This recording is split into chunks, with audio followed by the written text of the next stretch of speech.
This week, one of your main assignments is writing a hard news story or an actual news story. So we've talked about writing good leads and other things, but I want you to try your hand this week at writing an actual news story. So in order to do that, we're going to review some of the important things to remember when you're writing a news story. Hard news articles are written so that the reader can stop reading at any time and still come away with the whole story. This is very different from an essay, which presumes that the audience will stick around to the end and can therefore build to a finish. There is no need to put a conclusion on a news story.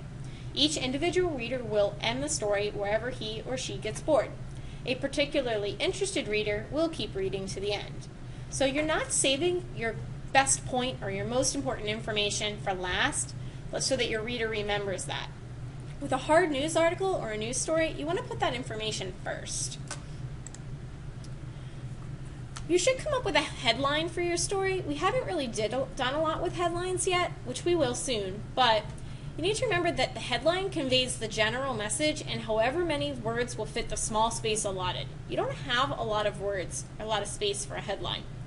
A headline should be informational and can be clever, as long as the cleverness does not interfere with the information or insult the reader's intelligence. You want to make sure that your headline piques your reader's interest, but doesn't make your reader feel dumb.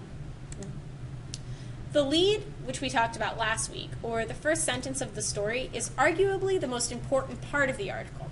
Based on the content of that first sentence, a reader will either look deeper into the story or move on to the next one. Many people don't read beyond the headlines in the lead. Therefore, how you craft your lead is very important. There are some basic rules one can follow, which we talked about last week, but which we'll review.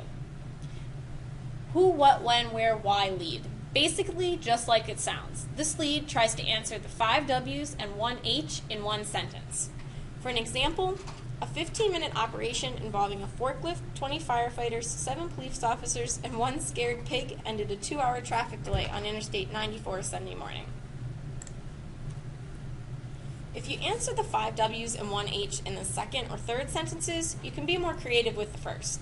The results can flounder and die or have a great impact. Some examples for the pig story are below.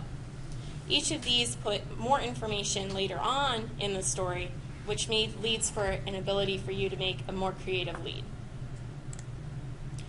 Direct quotes are an important part of any news story. They breathe life into a story, but can be abused. Don't quote material that isn't quote-worthy. Don't quote facts. Our officers arrived on scene at about 9 a.m. That's a fact. Do quote opinions. That huge pig just sat there with tears running down his face, and I thought my heart would burst. Here's where you could use a factual statement from a quote and rewrite it. Officers arrived on the scene around 9 a.m., Frank said. No quotes are needed, but the information still needs to be attributed to Frank. She's the one who said it. Remember that you should be writing in the inverted pyramid style. In a straight news story, it's best to get the most important information in your story up to the top. Your reader will often stop reading after the first few paragraphs, so it's important that they have a good grasp of the story. Put the least important stuff at the end and leave the unimportant stuff out altogether. If nobody cares about it, don't bother writing it. The lengths of your paragraphs in a news story is also very different. It's extremely different than your typical term paper. You want to keep your paragraphs short, 1 or 2 sentences, and make each of your points concise. So we're not looking for the 5-sentence or more paragraph. Readers grow tired of big blocks of text, so it's best to break it up a bit.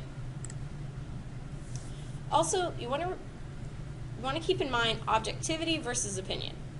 Your readers aren't interested in your opinion on the latest political scandal, so keep yourself out of the story.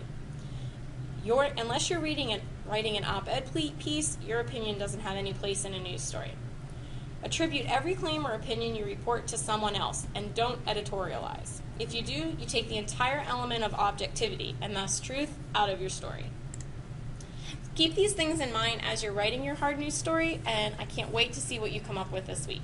If you have any questions, make sure you send me an email, so I'll be happy to help you out.